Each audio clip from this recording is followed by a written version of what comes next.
Good evening po.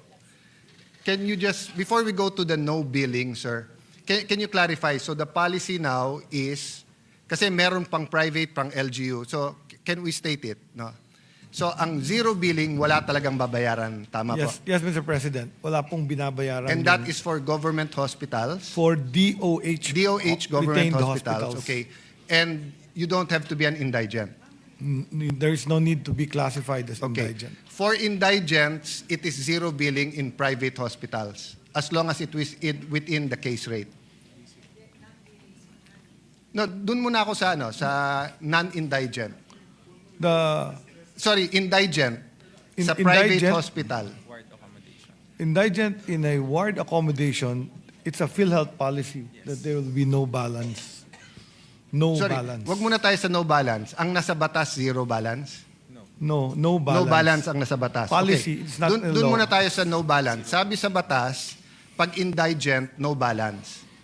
Zero copay. At basic accommodation. In basic accommodation. In basic a government accommodation. hospital. Yes. Yes. Within the case rate. Yes, within the case Right? rate. Yes.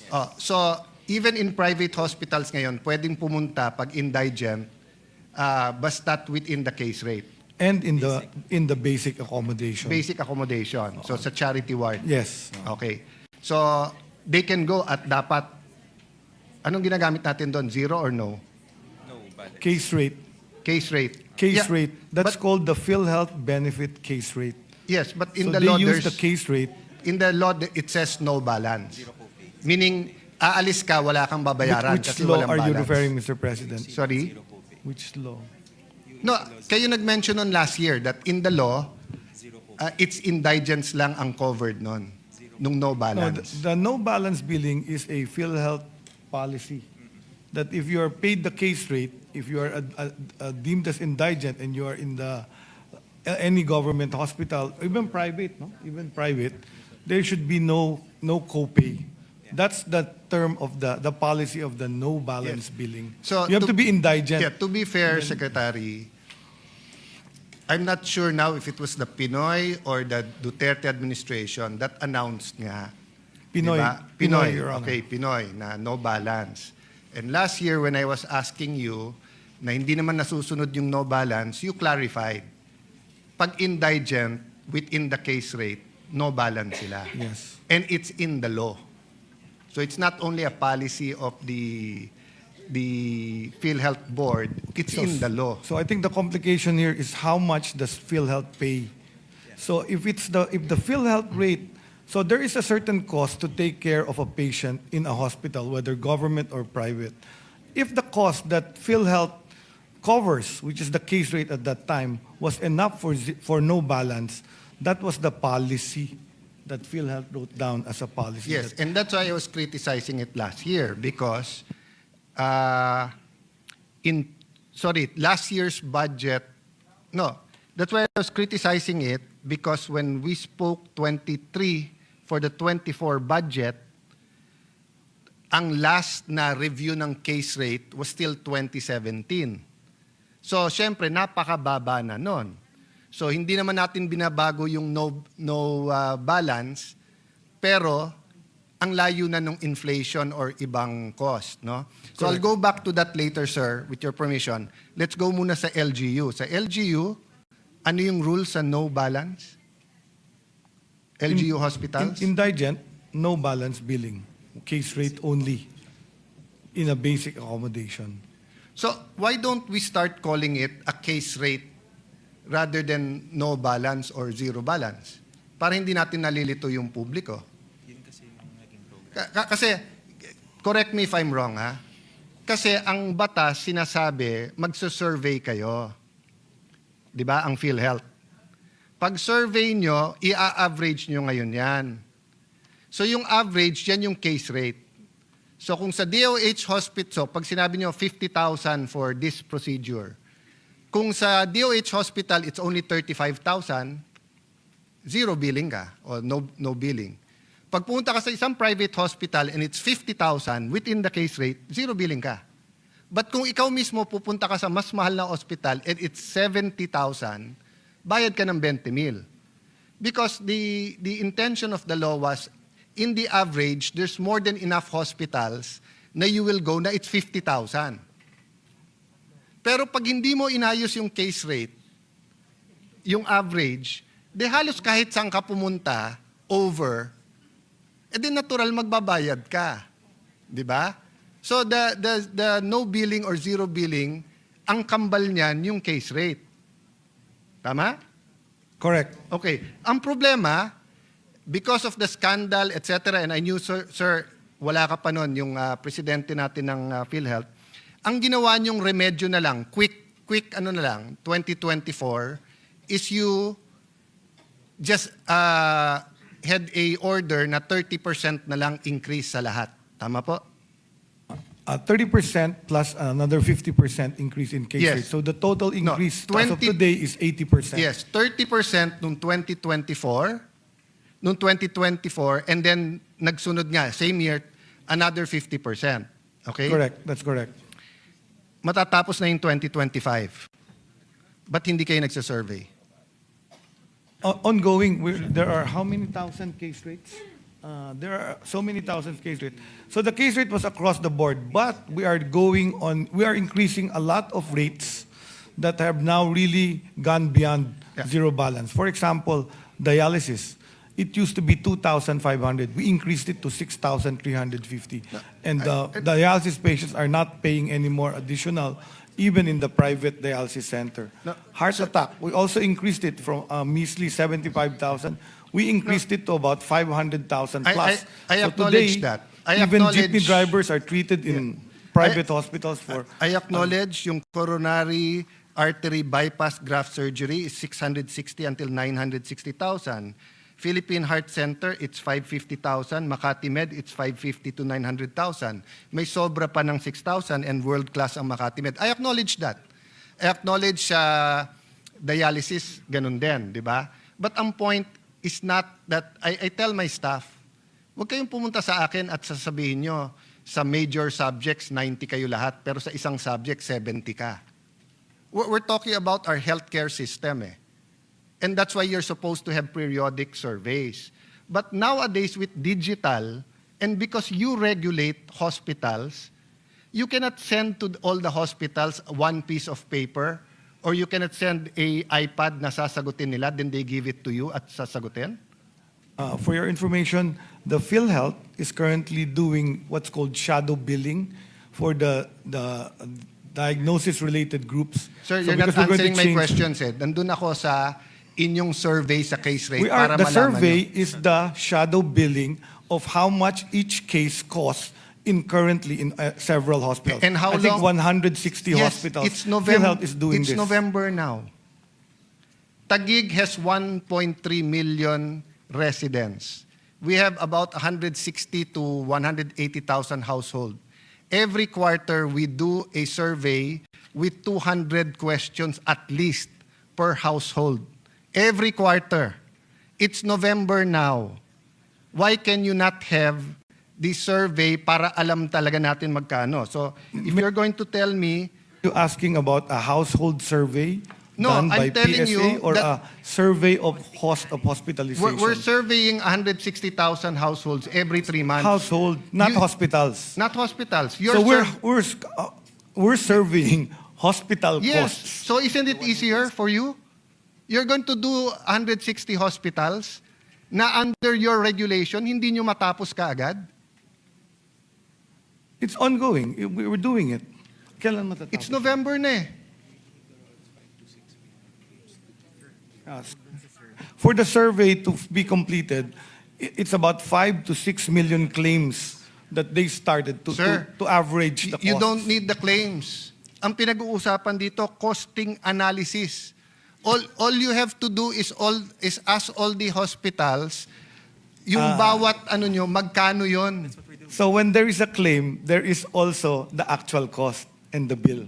So PhilHealth has all that data. Kaya nga So pinapahirap. there it's doing the survey Mr. of Secretary, 5,000. Mr. Secretary, learn to listen then. I'm telling you, pinapahirapan nyo ang sarili nyo. Ito, cesarean section, 23,000 to 58,000 pesos. Sa Fabella, 37,000 pasok. Sa Makati Med, 18 to 240,000. All you have to do is ask Makati Med to average that for you. You send the survey forms, they send it back. You're talking about 160 hospitals. Kayang gawin ng isang linggo yan. Pinapahirapan nyo sarili nyo. So, 2024, that's 9 years hindi kayo nag-survey. Sorry, 2017, 2018, 2019, 2020, 21, 22. 7 years. So last year, nilagyan nyo na lang percentage. Ngayon, November na, wala pa rin. So habang wala yan, niloloko natin ang tao sa billing nila. Kasi announce tayo ng announce na don't worry, may PhilHealth, lahat kayo, membro, may zero billing, may billing, may ganitong programa, etc. Litong-lito na sila. Di ba? So why don't we simplify it? Oh, so assuming we do it your way, when will you get the average? When will you get the cost analysis survey results? Middle of 2026. If I can do it in 1 week, magre-resign ka? Yes. O sige, call ako. Call ako. So, Mr. President, we will meet tomorrow. And I will bring an IT expert. You bring the list of the 160 hospitals and all of this case rate. Okay? No, sir, hindi pwedeng tungo-tungo lang dito sa Senate. Seryoso tayong pinag-uusapan. Be here at 4 o'clock tomorrow? Can you be here at 4 o'clock tomorrow? PhilHealth, President? Yes, according to the PhilHealth president. Okay. The yes is okay. So my staff, please make sure. Oh, sir, do you acknowledge na yung present 80% nyo, marami pa rin doon ang sobrang kulang? It's me 80% of. No, yung inyong plus 30% plus 50%, do you acknowledge na marami pa rin na hindi na if you average it out and go to different hospitals, kulang siya? Yes, that's why PhilHealth is trying to go to DRG. Because what happens is in a case rate, the diversity of costing is so high, so wide. Because it's so wide, there will be people that will be paying more, will spend more, and there will be people who are spending less. By going to DRGs, the payment scheme becomes more accurate. How long do you need to shift to that scheme? Middle of 2026 to pilot the DRG. So ipapilot nyo Right pala. now, it's actually being implemented as a shadow. Yeah, Mr. shadow Secretary, billing. what I'm trying to tell you is even in the present cost analysis, you can do it right away and people won't suffer. But hindi nyo na lang aminin na kulang ang pera nyo, kaya hindi nyo magawa, kaya hindi nyo matupad yung pangako dun sa law na zero billing. Kasi kung yung even on the cost analysis, madaling gawin yun.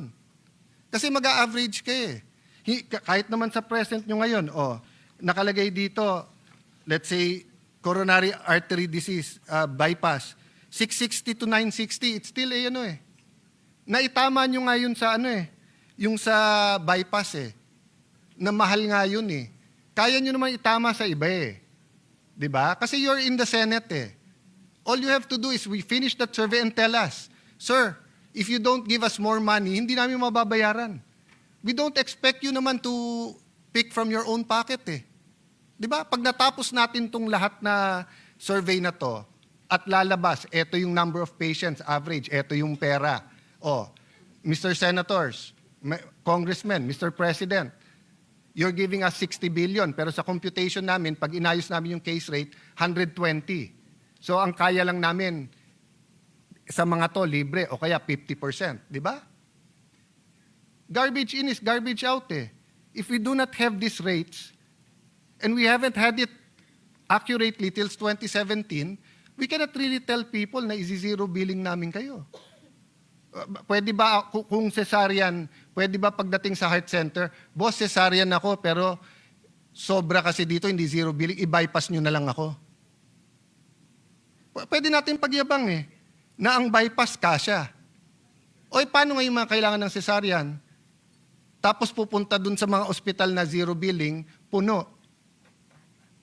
So wag muna sila manganak?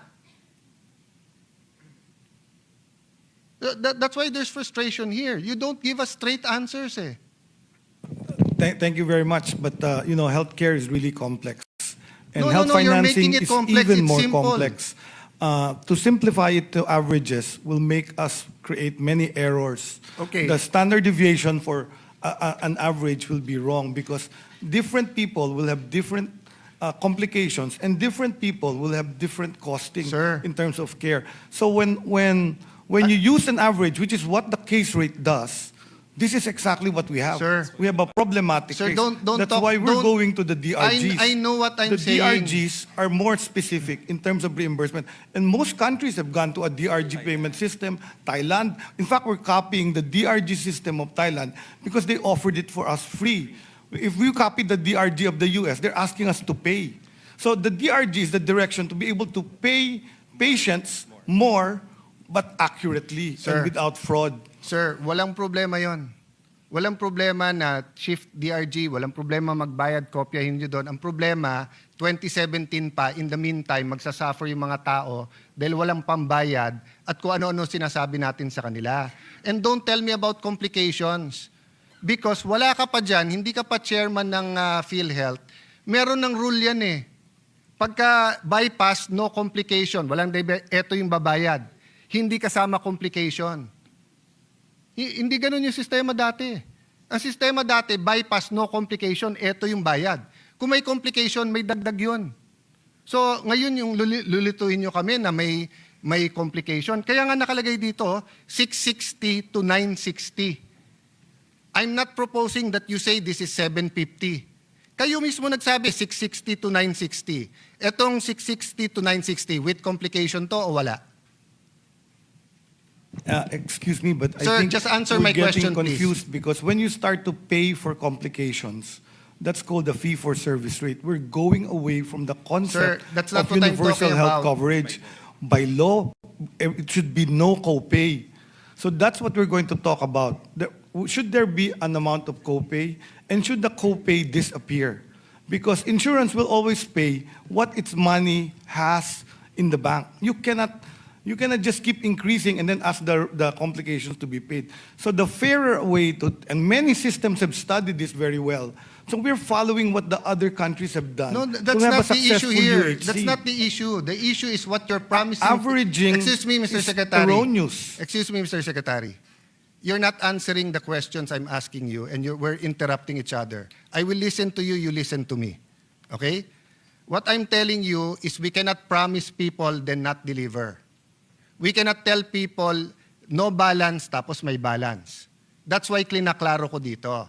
And what I'm telling you is that even before, ang amount sa case rate, halimbawa sinabi cesarean or bypass, hindi kasama doon ang complication. So kung iniba nyo ngayon at ginagawa nyong complicated, that's up to you. But kailangan klaro yung sabihin natin sa tao. That's why I'm asking you a specific question. Etong bypass, 660 to 960 Z benefits package. Does that include kung meron complication sa kanyang bypass o wala? That's a yes or no question. It's supposed to.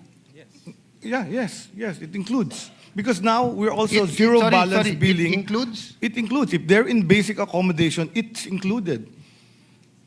We've discharged patients with leptospirosis from NKTI, 2 million pesos, zero. We've taken care of heart patients in heart center with complications, No. zero. Sir, so it's included No, in the zero balance. You're talking about the DOH. Nililito nyo na naman kami. Ito nga 660 to 960. Di ba, PhilHealth to. So at tinatanong ko lang to, etong 660 to 960. This is a Z benefit package. Yes, Z benefit package has a pre-approval. So you have to actually go to it, so the chances of having a complication are actually less. So what happens is, if there is a patient that wants to get a Z benefit package, they go to the Sige. PhilHealth, ask for a pre-approval, and then if they're approved for that Z benefit package, it will be done in a hospital that is accredited for Z benefit package. Okay, so, So kapag not all hospitals have Z benefit packages. PhilHealth accredits them. Yes. So, ang haba-haba, hindi mo pa rin sinagot tanong ko eh. So, if patient A goes to heart center, pre-approved, okay, walang complication, 660, no problem, babayaran, di ba? No complication, 960 ang billing, babayaran, di ba? Oh, for one reason or the other, nagkaroon ng complication, naging 1.5 million. Babayaran ba yung mahigit sa 960? Hindi. Zero balance is applied for all patients admitted in basic accommodation. Okay. So, if yes. this patient Sir, is Z balance, yes or no lang eh. Wait, I will tell. If Sir, this patient sorry, is sir. Z benefit, Excuse me, sir. they are Hindi admitted tayo in basic matatapos accommodation, and they will have no copay. It will be zero. But if they are in a pay ward, they will be charged for the complication. Sir, do you think I'm stupid? Paulit-ulit tayo kanina na No. sinabi na natin na ward eh, di ba? Sinabi na natin government hospital, nililinaw ko na eh. Sinabi ko na, kung 960 may complication, yes or no, para matapos tayo. Di ba? Para matapos tayo. Mr. President, I think the Secretary wants to go back tomorrow. Let's just go back tomorrow. Let's have every day na lang to. Simple-simple tanong ko sa iyo eh, para matapos tayo eh. Ayaw mo sagutin eh.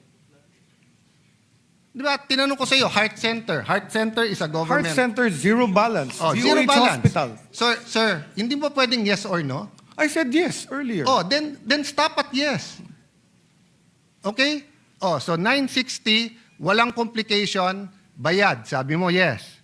1.5 million dahil nagkaroon ng complication, ha? Ano to? Indigent, babayaran dahil zero billing. Okay. Lipat ka ngayon sa private hospital. Naka-charity ward. Walang complication. The 660 till 960 covered, di ba? Yes, okay. Nagka-complication, 1.5 million. Magkano lang covered? 960. 960 lang. Yeah. So that's what I'm saying from the start. Yung cost mo na to doesn't include complications. So don't tell me kanina na complex kasi to kasi pwedeng may complication. Yung amount mo dito is for basic. So if you do the survey in all the hospitals, then announce to people, eto yung rules. Kung government hospital, ganito. Kung private, ganito. Ilan kami dito? Si Senator JV, nakailan amendment na yung PhilHealth? We were here then. So we know the law. We know na kulang ng pera. Hindi yun yung issue. Ang issue, chairman po kayo ng PhilHealth, hindi nyo ginagawa yung survey. And then sasabihin nyo mamigrate, pilot pa lang, next year pa lang. So in the meantime, each and every one of our constituents na may problema, hindi makapagpagamot. Oh, now answer me. With the zero billing, ilan lang ang kasya sa government hospitals natin? Ilan ang beds ng ating government hospital? Na basic na sasabihin nyo. Total. 90% of the total public beds in the And how DOH many hospitals. public beds do we have? Excuse me, sir. I'm asking the secretary. Excuse me. Sir Secretary, you mean you don't know that? That's basic info. It keeps changing because there are hospitals that increase their bed capacity by law. So the number is not Sir, a fixed number. By law and actual, there are certain things that daily you have to know. And nasa fingertips mo yan. No coaching. I am testing the secretary precisely because I want to know if he's diligent on this or not. You don't have to give me the exact. You can give me a ballpark. Oh, so more or less, ilan ang bed capacity natin? Sir, Mr. Sergeant of Arms, pakitanggal yung naka-black na jacket. Sinabi ko na no coaching eh. Please leave the room. So